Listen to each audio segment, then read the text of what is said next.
இருக்கும் பத்மநாப சுவாமி கோயிலிலே நிறைய கோவில் நகைகளும் கோவில் சிலைகளும் விலை மதிப்பற்ற பொக்கிஷங்களையும் கண்டுபிடித்து இதை பத்திரிகை மூலமும் தொலைக்காட்சி மூலமும் உலகெங்கும் இந்த செய்தி பரவிக்கொண்டிருக்கிற வேளையில் பத்மநாப சுவாமி கோயிலுக்கு நிறைய பக்தர்கள் வருகிறார்கள் என்று கூட சந்தோஷப்படுகிறார்கள்.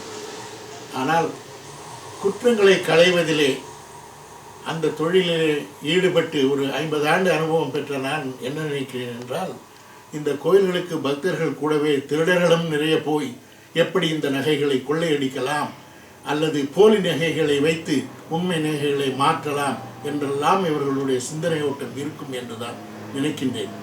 பத்மநாப சுவாமி கோயில் மட்டுமல்ல, சிதம்பரம் கோயில், திருவாரூர் கோயில், ஸ்ரீரங்கம் கோயில், இப்படி நமது கோயில்களிலே எல்லாம் நிறைய பொக்கிஷங்கள் இருக்கின்றன என்றும் தொலைக்காட்சி நாள்தோறும் சொல்லிக்கொண்டு வருகின்றன. இதில் திருடர்கள் மாத்திரம், சிலை திருடர்கள் மாத்திரம் அல்ல, சிலையை பாதுகாக்க வேண்டும் என்று இருக்கின்றவர்களும் ஸ்தபதிகளும் கோயில் ட்ரஸ்ட் என்று சொல்லப்படுபவர்களும் கூட உண்மையான சிலைகளை பெரும் விலைக்கு விற்றுவிட்டு போலி சிலைகளை வைக்கின்ற வழக்குகளையும் நான் ஆராய்ந்திருக்கின்றேன். ஒரு முக்கியமான வழக்கை மற்றும் கோடிகாட்டி இந்த சிலைகளை எப்படி பாதுகாக்க வேண்டும் என்ற முறைக்கு வருகின்றேன். சிவபுரம் என்ற ஊர் கும்பகோணத்தில் இருந்து 5 கிலோமீட்டர் தூரத்தில் இருக்கின்ற அங்கே இருக்கின்ற சிவகுருநாதர் கோயில் பாடல் பெற்ற ஸ்தலம். அந்த கோயிலுக்கு அருகாமையிலே தன்னுடைய வயலை தோண்டி கொண்டிருந்த அன்னமுத்து படையாச்சி என்பவர் நிறைய கோவில் சிலைகளை கண்டெடுத்தார். நடராஜர் சிலை, சிவகாமி, பின்னர் பார்வதி சிலை, விநாயகர், சோமஸ்கந்தர், திருஞான சம்பந்தர் என்று 6 சிலைகளை கண்டெடுத்து அவர் உண்மையான நாட்டுப்பற்று உடையவர் என்பதால் அங்கிருந்த ஜில்லா கலெக்டரிடம் இதை தெரிவித்தார். அந்த மாவட்ட கலெக்டர் அவர்கள் உடனே அந்த கோயிலுக்கு உரிமையாளர்களை கூப்பிட்டு இதை கோயிலிலே ஸ்தாபியுங்கள், கும்பாபிஷேகம் நடத்துங்கள், நானும் வருகிறேன் என்று சொன்னார். கோயில் ட்ரஸ்டிகளும் உண்மையாக ராமசாமி ஸ்தபதி என்பவரிடம் இந்த சிலைகளை கொடுத்து இந்த சிலைகளை சரி செய்யுங்கள், கியூரிங் என்று பெயர், பழைய சிலைகளை சுத்தப்படுத்தி பிறகு பிரதிஷ்டை செய்வார்கள் என்று சொன்னவுடன் அவர் திலகர் என்ற ஒருவனிடம் எல்லா சிலைகளையும் பெரும் பணத்திற்கு விற்றுவிட்டு போலி சிலைகளை கோயிலிலே ஸ்தாபித்து விட்டார்.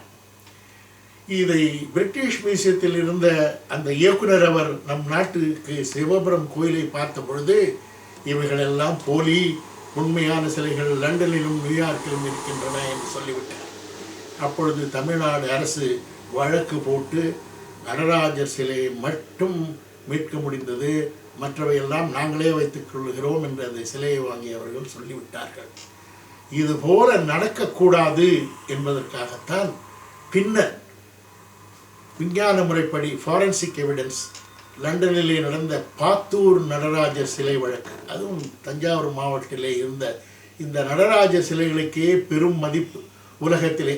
அவர் ஆடுகின்ற ஆனந்த தாண்டவம், அந்த தாண்டவத்தில் இருக்கின்ற அந்த ஒரு பொலிவு, இதற்காகவே $1 மில்லியன் கொடுத்து வாங்குகிறார்கள். நான் அவர்களை கேட்டேன், இதை எதற்காக வாங்குகிறீர்கள் என்று. அந்த நடராஜர் உருவம் நம்ம எல்லாம் ஆசி செய்வது போல எந்த திக்கிலிருந்து நோக்கித்தாலும் இருக்கிறது, அதற்காகத்தான் வாங்குகிறோம் என்று சொல்கிறார்கள். அந்த வழக்கிலே நான் சென்று சாட்சியம் அளித்து எங்கே புதைக்கப்பட்டிருந்தது அந்த மண் துகள்களை ஆராய்ந்து அந்த சிலைகளிலே இருக்கின்ற செல் என்று சொல்லுவோம், டெர்மைட்ஸ் என்று ஆங்கிலத்திலே சொல்கின்ற இவைகள் அதிலே கோடுகள் போட்டிருந்தன. இவையெல்லாம் நம்முடைய தமிழ்நாட்டு மண்ணிலே இங்கே இருக்கக்கூடியவை தான் என்று சாட்சி சொல்லி அந்த கலை நுணுக்கத்தை வைத்து இந்த சிவகாமி நடராஜர் இவர்களுக்குள்ளே ஒற்றுமையும் சொல்லி அந்த சிலையை மீட்டு கொண்டு வந்து பாத்தூரிலே வைக்க வேண்டும் என்று ராயல் ஹைகோர்ட் லண்டன் உத்தரவிட்டது.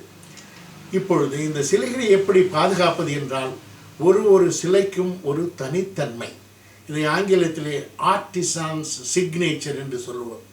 இந்த ஆர்டிசான்ஸ் சிக்னேச்சர் என்பது உடனே அவர் இந்த இதை செய்யக்கூடிய ஸ்தபதிகள் அதில் கையெழுத்து போட்டு விடுவார்கள் என்று நினைக்கக்கூடாது. இந்த சிலைகள் எப்படி செய்கிறார்கள் என்றால், மெழுகிலே அரசர் நடராஜ சிலை இவ்வளவு உயரத்திற்கு வர வேண்டும் என்று சொன்னால் அந்த உயரத்திற்கு மெழுகிலே சிறையை செய்து அழகான வடிவங்கள், அமைப்புகள், அதில் இருக்கின்ற வரி வடிவங்கள் எல்லாவற்றையும் செய்து அரசனிடம் ஒப்புதல் வாங்கிய பிறகு அதன் மேல் களிமண்ணை வைத்து சூளையிலே சுடுவார்கள். உள்ளே இருக்கின்ற மெழுகு உருகி வந்துவிடும். அங்கே ஒரு மோல்டு கிடைக்கும், வார்ப்பு கிடைக்கும். அந்த வார்ப்புக்குள்ளே 5 உலோகங்களை உருக்கி ஊற்றி பின்னர் இந்த வார்ப்பை உடைத்து விட்டு சிலை எடுப்பார்கள். அதனால் அறிவது என்னவென்றால், ஒரு சிற்பி ஒரு சிலையைத்தான் அதுபோல செய்ய முடியும், இன்னொன்றை செய்ய முடியாது. இன்னொரு சிலை அதே உயரத்திற்கு அதே பாவத்தில் செய்ய வேண்டுமென்றாலும் இன்னொரு மெழுகு செய்து இதே போல உடைத்து சூளையில் வைத்து சுட்டு அதை உடைத்து அந்த உலோக வார்ப்பை எடுக்க வேண்டும். அப்படி எடுக்கப்பட்ட வார்ப்பு சுத்தமாக இருக்காது.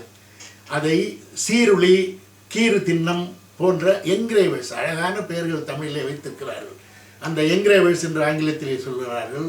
அவைகளை வைத்து சுத்தப்படுத்தி கண் எழுதி, அணிகலன்கள் எழுதி, பக்கத்திலே இருக்கின்ற கங்கணங்கள் இது போன்றவைகளெல்லாம் எழுதி அதற்கப்புறம்தான் அதை பிரதிஷ்டை செய்வார்கள்.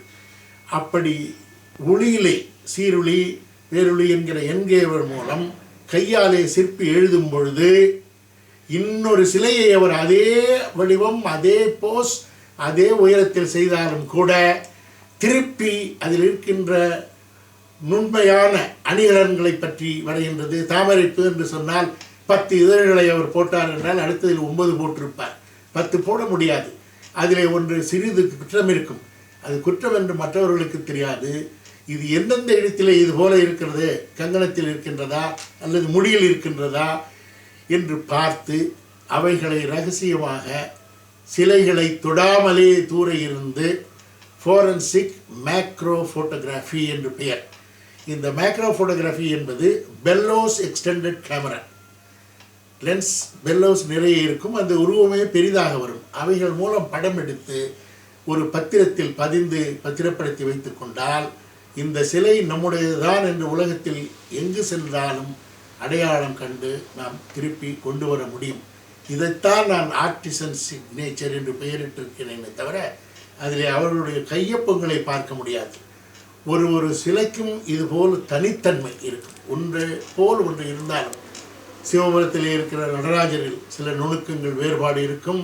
சிதம்பரத்தில் இருக்கின்ற நடராஜரின் நுணுக்கங்கள் வேறுபாடு, திருவாரூரிலே நடராஜர் இருந்தால் வேறுபாடு, இப்படி என்று திருவெண்காட்டிலே இருக்கின்ற நடராஜர் என்று ஒரு நடராஜ சிலைக்கும் வேறுபாடுகள் இருக்கும்.